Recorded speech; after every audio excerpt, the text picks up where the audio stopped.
Hello. Today is Friday, March 1st, 2024. Brand new month. After coming through February 2024, Black History Month. First day of March. This is a sideshow. I'm Theodore Parker. And the weather in this area of Kentucky, Lexington. Presently, we're expecting showers today, highs in the upper 40s and lows in the low 40s. Feet of snow to hit Sierra Nevada. Rain possible after 11 a.m. High today will be around 46. Currently, the temperature is sitting at 33, 1 degree above freezing, and feels like 26 degrees here in Lexington, Kentucky. Today, sunrise 7:08 a.m., sunset 6:32 p.m. The wind around 5 miles per hour, and the AQI is good at 24. So, if you're watching the sideshow on Facebook and Instagram, don't forget to like, comment, and share. Talk about it on WhatsApp. If you're watching the sideshow on YouTube, like, comment, share, and subscribe. And of course, the sideshow coffee cup with sideshow logo on it, 11-ounce black ceramic, dishwasher safe, good for all beverages, hot and cold, as well as putting on display. Buy from me for $17, plus shipping and handling. Pay me through Cash App, $ TR Parker 1.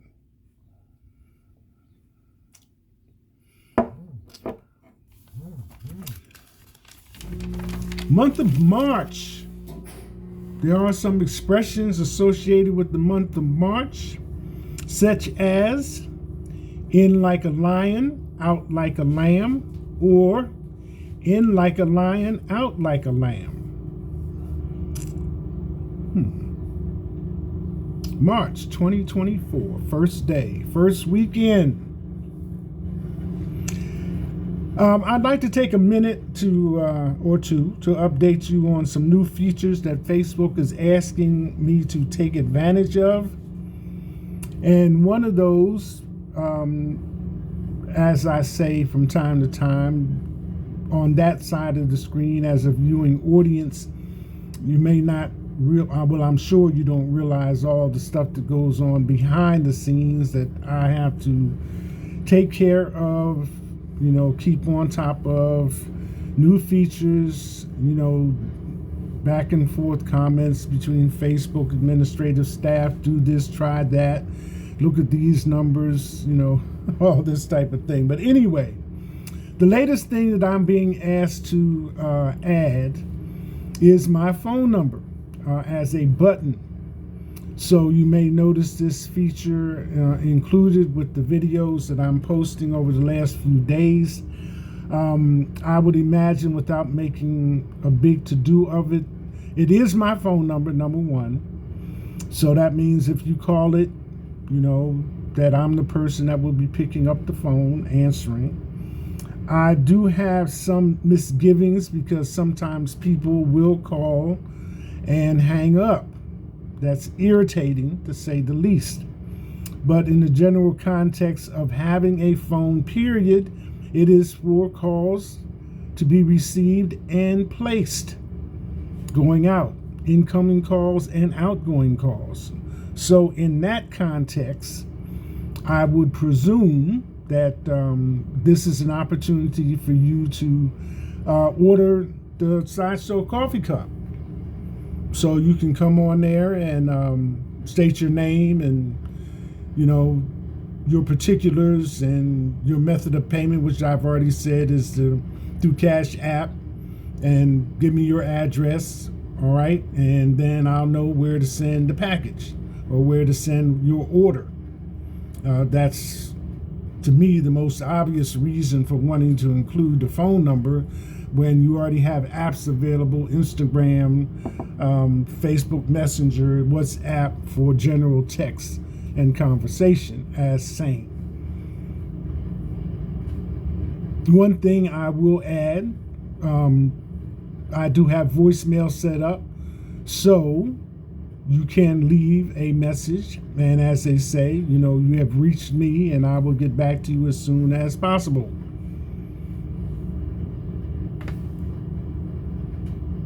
Enough said. The other thing I wanted to mention or just touch on, you have access to the media through TV, internet, radio, however you choose. Just as a general question, you as a viewing public in your area, city, state, et cetera, wherever you are in the world, and you see a TV personality or some other personality that's associated with the media on the street. I know for myself, occasionally I might run into a news commentator at the gas station filling up, or maybe in or near the grocery store, and you have a reaction, like, you look familiar. You look familiar. Oh, shucks. Boom. That's so-and-so and so-and-so. So it's just maybe not often, depending on where you are, et cetera, but it's a given that broadcast journalists, personalities, et cetera, live in or near the city where they are broadcasting. So, just a passing thought.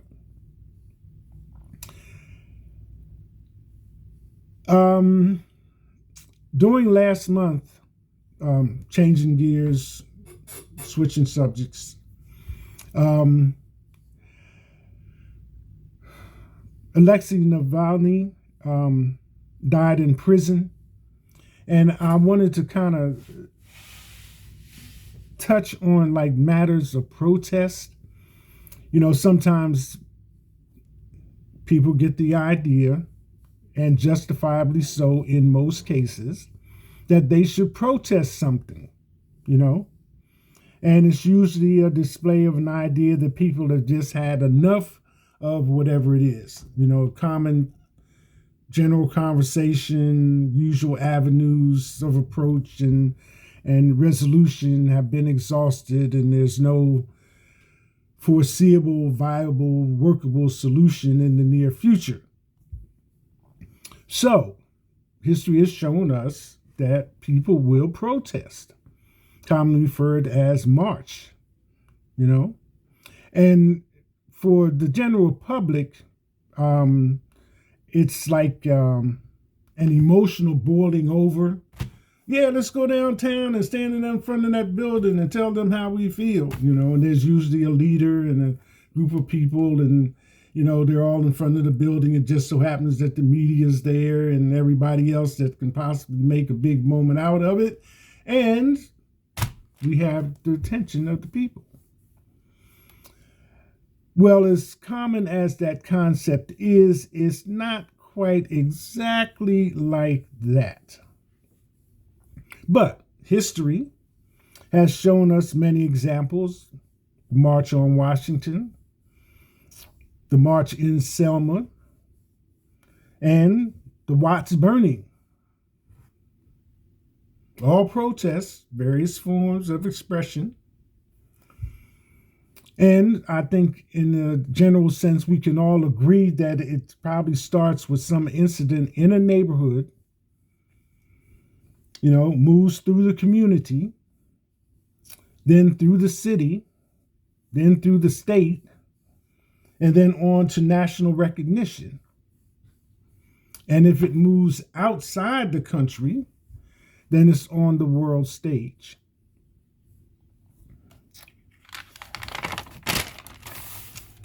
But for the most part, we ought to protest.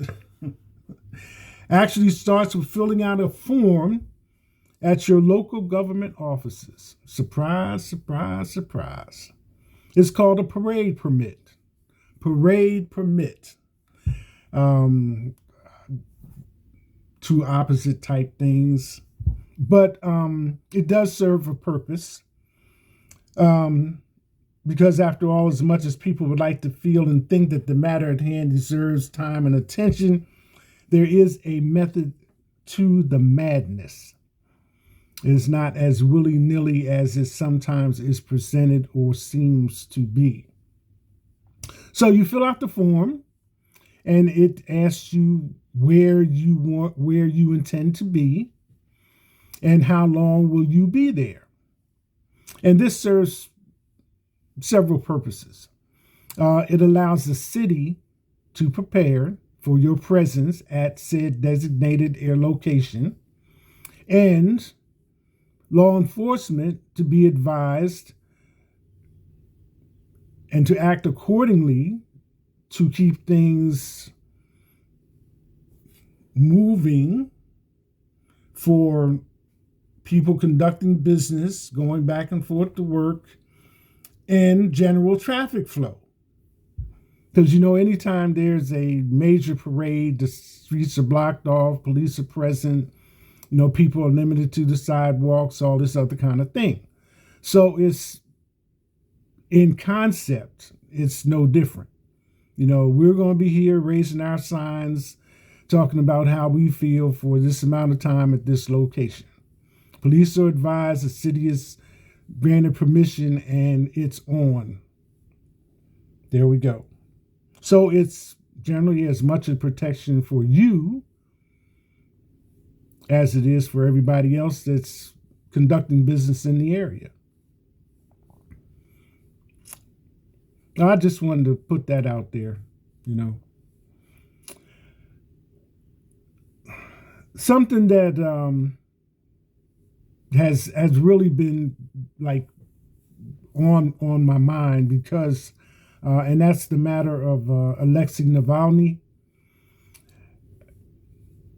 I mean, you're probably up to speed on it anyway, from the news items in print and video and everything else that's coming across the media in regards to his death in Russian prison. But some of the points that kind of stood out to me, given Russian history, see, like for myself, my timeline goes all the way from when Russia was part of the Soviet bloc,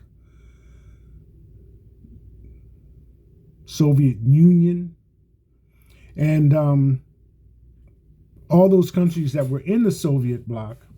And some of those names probably are familiar to you, Czechoslovakia, et cetera, to name one, were a part of that. Then, boom, they broke away. So now you just have Russia. And for some of you that are on that timeline, may remember Khrushchev. And as things are presently, Putin has been the leader of Russia longer than anybody other than maybe Stalin. And when you think, okay, looking at the map, this is something I learned early in school. Okay, Russia, this yellow area, all of this, has the largest amount of land of any other country. China, right here, has the most amount of people. And then right off of China, I think, it has to be going this way, because North and South Korea, somewhere in here, it has to be on China. North and South Korea, somewhere in there, is the third part of that communist triangle or communist trio. So by definition, politically and philosophically, they don't vote. They have leaders. So all these other countries have some kind of democratic process. Even the Democratic Republic of the Congo, just the name, which has been changed over the last few years, designates a voting process. So Putin, as it stands right now, is in office up at least until 2030. So you have some dynamics in play that, are there for you to observe and look at. But the expression of Cold War. So say from World War II, there wasn't anything really going on until the Korean War in the 50s, and then you have Vietnam, et cetera, all the conflicts after that. And you have these countries such as Russia, Korea, North Korea specifically, talking about WMDs, weapons of mass destruction, and setting off nuclear warheads and all that kind of stuff, which to me is the equivalent of having suicide bomber stamped on your forehead for all intents and purposes. But still, there's a lot. There's a lot on the world stage. And the other thing that kind of fascinates me is that the United States, right here in green, bought Alaska, also green, from Russia in the yellow. And if you notice, there's this is Alaska, that's Russia, like that, right? So not literally, but mentally, I can just imagine being on one shore, looking over there and saying, oh, that's Russia over there. I mean, it's not literal, but it's just like that. And then recently in the news, there was a comment about Russian aircraft being seen near the Alaskan border, airspace, whatever. So on a world scale, and looking at the map, you got some things going on. But this is a lot of stuff right here. So you got Russia dealing with Ukraine, Russia invading Ukraine, starting a bunch of stuff there. So all those little countries right around there probably were part of that Soviet bloc or Soviet Union at one time in past history. So Russia just has a reputation now for, and this is referencing Alexei Navalny being the leader of the opposition party. I recently heard somebody describing something and they used the word resonate. So I guess in that case, that resonates with me, expressions from other cultures, moxie, intestinal fortitude, what it takes to stand up against a government leadership that's almost etched in concrete, in stone, and say that this is not, there has to be a better way, when your options are minimum or next to none as to effecting a solution or implementing a change. So the other part about Alexei Navalny that keeps coming up, I'm not sure, to kind of give you where my mind is thinking at presently. So he's a lawyer, he sets up the opposition party, which is Russia in the future. They start organizing, bringing the public's attention to corruption in the government and Putin's personal gain, from this corruption, all of this type of thing. And so just at the moment when things were set for, I want to say vote, but it might be kind of a strong word considering, but that's when things were set for that. He gets charged, Navalny gets charged with embezzling I want to say campaign funds, but whatever funds it was, excuse me, he got charged with taking them. And prior to that, there was some kind of state regulated property that had to do with trees that he also got charged with misappropriating funds from, which involved him and his brother, who, when I last checked, was already in jail for something, from charges from the Russian government. So now you have him with the Navalny with these embezzlement charges, and I think they put something else on top of it. That would be the charges about the funds for the state-owned property for the trees. Put him in jail, if I'm understanding it, because I had to go over this several times because it just wasn't, like sitting right, like I could see everything. But so they dropped embezzlement charges, release him. And this is where I'm not sure, because it was around this time that all the news hit about him being poisoned. So he leaves the country, Russia, goes to Germany, seeks treatment, is successfully treated. It's determined that the poison that he has been given is a nerve agent that's only found in Russia. So, like, where I'm not sure at is like was he in jail when they were poisoning him? And when they let him out on probation, he went for the treatment in Germany, then really showed what kind of man he was by coming back to Russia, where they arrested him again and imprisoned him. Put the embezzlement charges back on him, if I'm understanding correctly, took him off probation, put the embezzlement charges back on him, and put some more years on it. So now we're sitting at 20 years. So then they put him in, so here's Russia. So this is, in general terms, this is where Moscow is. So he's serving time there.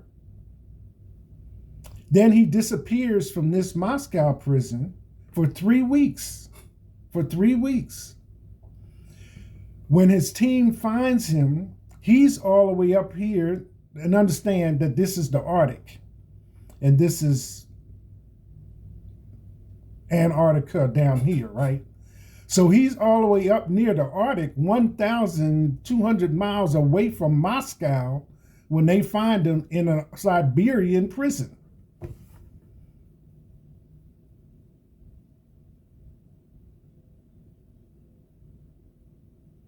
Then, when they find him, they show videos of him at least smiling, and I think one comment was that he was in good spirits. And then the next thing you know, he's taking a walk and collapses. And they're not able to revive him. And one of the earliest reports on the situation was that there was bruising on the body. So, understanding that these, the human element,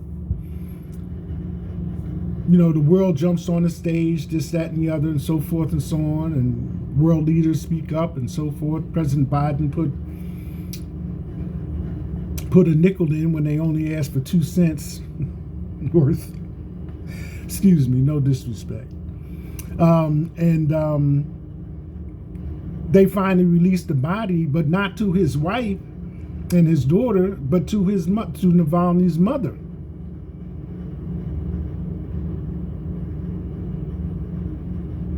So, my interest,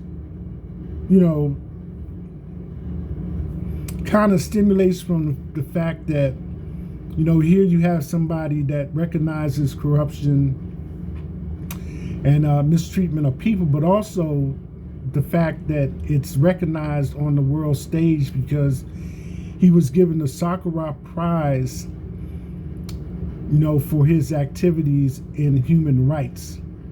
And the UN has a department, human rights, UN human rights.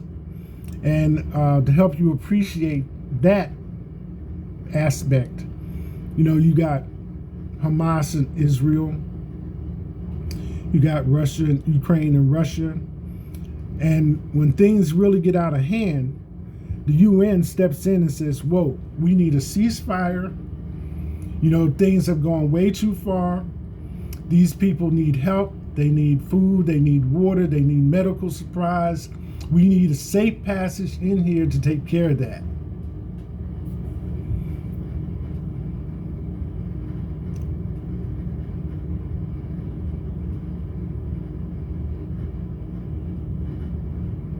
And so you see it. Everything stops. Everybody backs up, backs down, get out the way. Here we come. These people need help.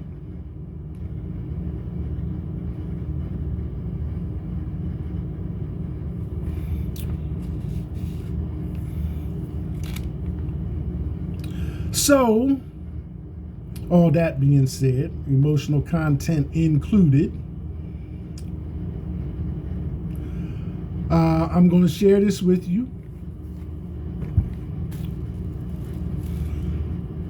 Excuse me. And it's an article entitled Putin foe Alexei Navalny dies in jail. West holds Russia responsible.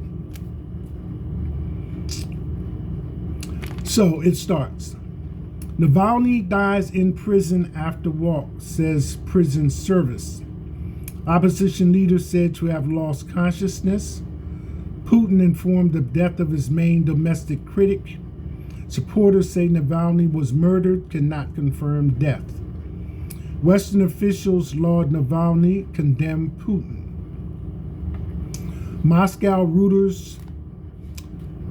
Alexei Navalny, Russian President Vladimir Putin's most formidable domestic opponent, fell unconscious and died on Friday after a walk at the Polar Wolf Arctic penal colony where he was serving a 3-decade sentence, authorities said.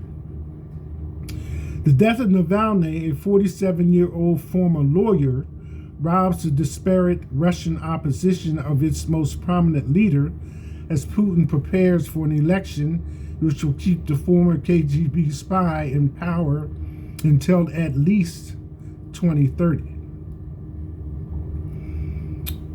U.S. President Joe Biden said he was outraged and joined other Western leaders in criticizing Russia over Navalny's death, blaming it on something that Putin and his thugs did.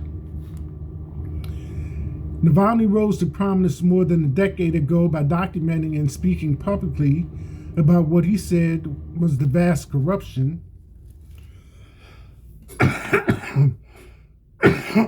excuse me, tickling.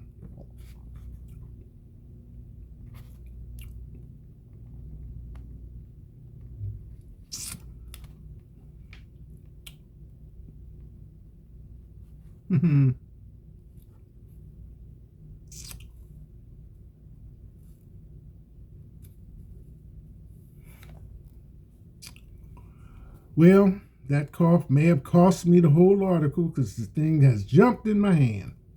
But it was pretty detailed, and it had a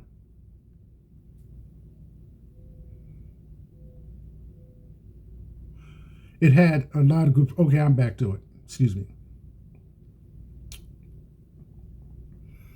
U.S. President Joe Biden said he was outraged and joined other Western leaders in criticizing Russia over Navalny's death, blaming it on something that Putin and his thugs did.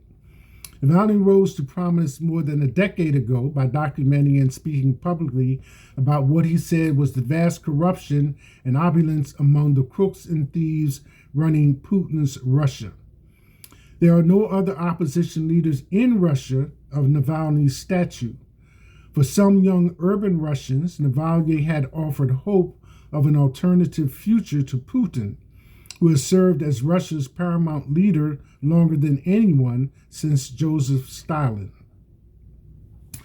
The Federal Penitentiary Service of the Yamalo-Nenets Autonomous District said in a statement that Navalny felt unwell after a walk at the IK3 penal colony in Korp, about 1,900 kilometers, 1,200 miles northeast of Moscow.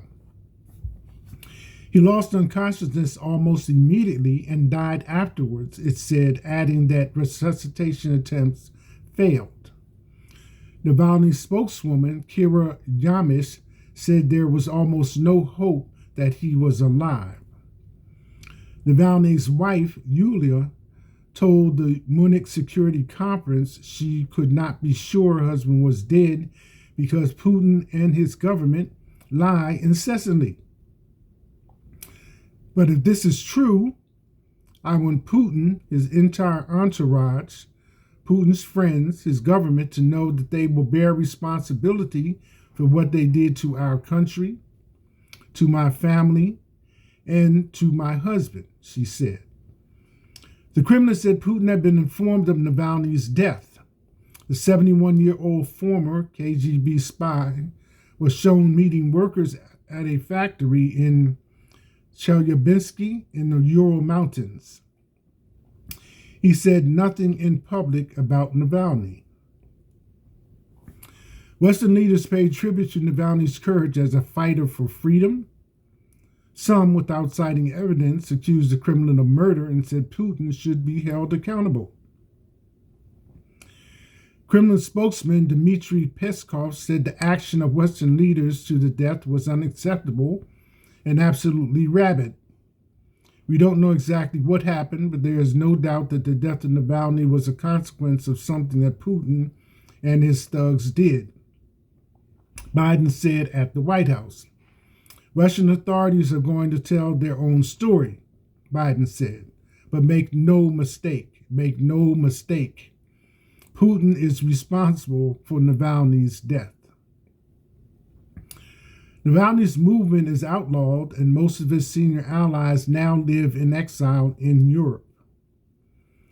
If this news of Navalny's death is true, then it's not Navalny died, but Putin killed Navalny, Leonard Volkov, Navalny's chief of staff, said. The Kremlin did not respond to the accusation. Yarmysh, Navalny's spokeswoman, said his movement and aims would live on. We are convinced that we will be victorious in the end, she said. Russia is our country, it belongs to us, and we need to return it to us. Navalny's lawyer was on his way to the tough penal colony where Navalny was serving sentences that would have kept him in prison beyond the age of 70. Navalny earned admiration from Russia's opposition for voluntarily returning to Russia in 2021 from Germany, where he had been treated for what Western laboratory tests showed was an attempt to poison him with a nerve agent. Navalny said at the time he was poisoned in Siberia in August 2020. The Kremlin denied trying to kill him and said there was no evidence he was poisoned with a nerve agent. Grigory Yavlinsky, a veteran liberal, said Navalny's death showed the need for reform and echoed many opposition figures in saying he feared for the health of other activists in jail. In Moscow, at a memorial to the victims of Soviet political repression in the shadow of the former KGB headquarters, some people laid roses and carnations. Police looked on. One note read, Alexei Navalny, we remember you. Russian prosecutors warned people not to take part in any mass meetings in Moscow. Supporters arranged meetings to honor Navalny in London, Paris, Oslo, Rome, Brussels, Berlin, Geneva, Prague, Yerevan, Tbilisi, and Vilnius. Navalny had forecast Russia could face political turmoil because he said Putin built a brittle system of personal rule reliant on corruption. The Kremlin dismissed his accusations about vast corruption and about Putin's personal wealth. Russian officials cast Navalny as an extremist who was a puppet of the CIA, which they say is intent on sowing chaos and turning Russia into a client state of the West. The day before his death, Navalny peered through a barred window, laughing and cracking jokes about his depleting funds and the judge's salary. Your Honor, I will send you my personal account so that you can use your huge salary as a federal judge to warm up my personal account because I'm running out of money, he said via video link. When demonstrations against Putin flared in December 2011 after an election tainted by fraud accusations, he was one of the first protest leaders arrested. In an interview in Moscow in 2011, Navalny was asked by Reuters if he was afraid of challenging Putin's system. That's the difference between me and you. You are afraid and I am not afraid, he said. I realize there is danger, but why should I be afraid?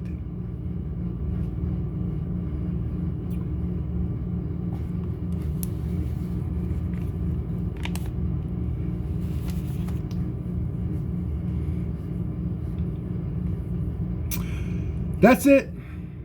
Hashtag